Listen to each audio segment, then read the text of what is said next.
नमस्कार दोस्तों। अगर आप इंटरव्यू देने जा रहे हैं और आप सोच रहे हैं मैं सारे टेस्ट पास कर चुका हूँ, मैं सारे इसके लिए कंपटीशन पास कर चुका हूँ, फिर इंटरव्यू में क्या मुश्किल है। आप सोच रहे होंगे मैं पता नहीं आपको क्या लेक्चर देने वाली हूँ। मैं आपको कोई भी लेक्चर देने वाली नहीं हूँ, लेकिन आपको कुछ ऐसी टिप्स देने वाली हूँ जिनसे कि आपको ऐसा महसूस होगा कि अरे मुझे पहले ये पता होता तो मैं ये ध्यान रखता, मेरा इंटरव्यू में सिलेक्शन हो जाता। कई बार क्या होता है, आप बहुत होशियार हैं, बहुत समझदार हैं, हर दुनियादारी की समझ है, लेकिन ना जाने क्यों आपको लगता है इंटरव्यू में पता नहीं सिलेक्शन होगा या नहीं होगा। कभी घबराहट होती है, कभी कभी आप ओवर कॉन्फिडेंट होते हैं। पर क्या बातें आपको ऐसी हैं जो आपको ध्यान रखनी चाहिए, जिससे कि आपका 100% इंटरव्यू में सिलेक्शन हो जाए।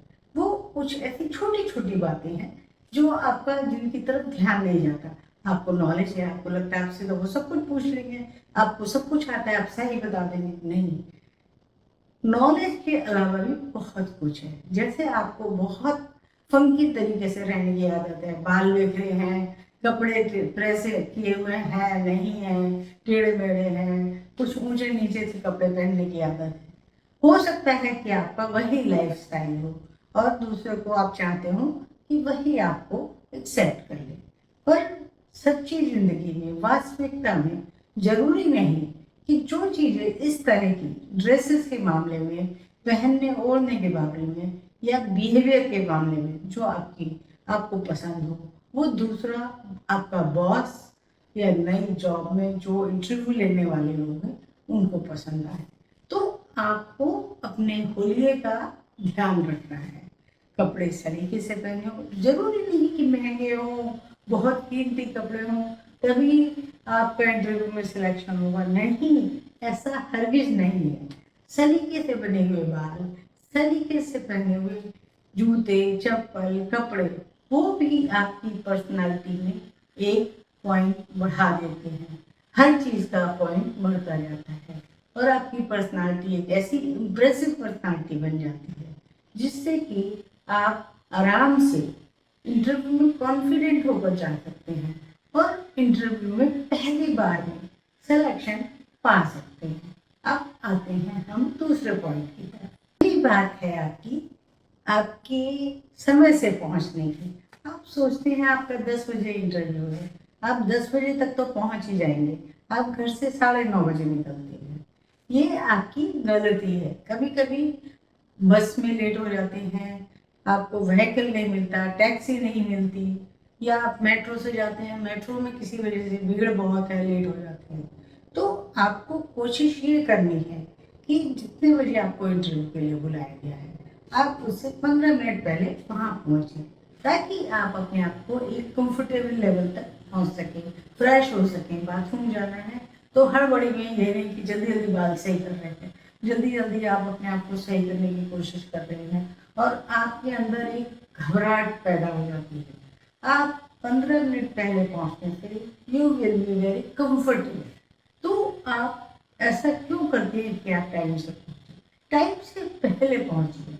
अगर आपको लगता है 1 घंटा लगेगा तो आप 1.5 घंटे पहले वहां से चल दीजिए, घर से चल दीजिए। मतलब आप 20-25 मिनट का मार्जिन लेके चलिए कि अगर ज़्यादा टाइम भी लग जाए तो भी आप बिफोर टाइम पहुंच जाए। Next point, body language. आपकी बॉडी लैंग्वेज बहुत कुछ कहती है। आप बार बार नाक हो जाते हैं, आपको घबराहट होती है, आप पैर हिलाने लगते हैं, ऐसे बार बार पैर हिला रहे हैं, परेशान हो रहे हैं। वो आपको बॉडी लैंग्वेज में बहुत ध्यान रखना है।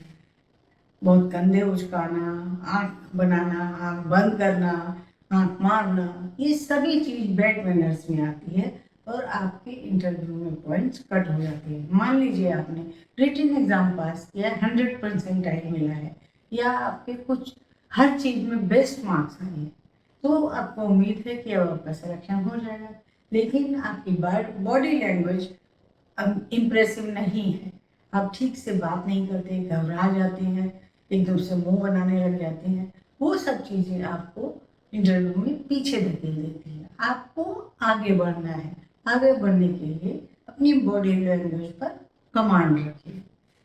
अगला पॉइंट, आपको सुनने की आदत डालनी है। ये नहीं कि जो आप कह रहे हैं वो ही बात इंटरव्यू लेने वाले सुने। आपको तो बहुत आता है, बहुत सब कुछ पता है। उसने पूछा क्वेश्चन, आप फटाफट फटाफट जल्दी जल्दी लंबा सा आंसर उस चीज़ के बारे में बता रहे हैं। नहीं, ऐसा नहीं। आपको पेशेंस के साथ इंटरव्यू लेने वालों की बात सुननी है, उनकी आंखों में आंखें डालकर बात सुननी है। जो आपसे 4 लोग बैठे हैं, तो जो आपसे बात कर रहे हैं आप उसकी तरफ मुंह कीजिए, आंखों में आंख डालिए और उससे बात कीजिए और उसकी बात सुनिए। पहले वो क्या कहना चाहता है, क्या बात आपसे एक्सपेक्ट कर रहा है, वो आप करिए और आप देखिए आपका सिलेक्शन जरूर हो जाएगा। Last but not the least, आपका बातचीत करने का तरीका बहुत अच्छा होना चाहिए, सोफिस्टिकेटेड होना चाहिए।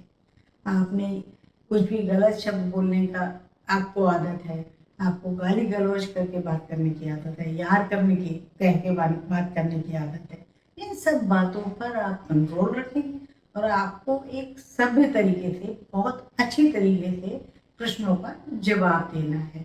और पॉलिटिकल बातें, धर्माचार्यों की बातें, धर्म की बातें, उन सब बातों से आप अपने आप को अलग रखें। उस बारे में अपने विचार प्रकट करने की या एक्सप्रेस करने की ज़रूरत नहीं है, किसी से बहस करने की ज़रूरत नहीं है।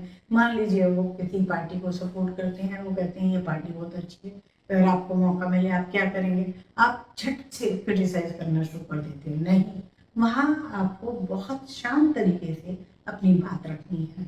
आप उनकी पार्टी की तारीफ कर सकते हैं, कुछ अपने नपे तुले शब्दों में कुछ और दूसरे अपने विचार रख सकते हैं, लेकिन एग्रेसिव बिल्कुल ना हो। देखिए आपका एक बार में इंटरव्यू में सिलेक्शन हो जाएगा। आप फ्रेशर हैं तो क्या हुआ, फ्रेशर भी एक बार में सेलेक्ट हो जाते हैं। अगर वो सब बातों का ध्यान रखें, इंटरव्यू उनका हमेशा बेटर ही होगा। तो देखते रहिए ट्विस्टी टॉक्स, यूथ के लिए ट्विस्टी टॉक्स।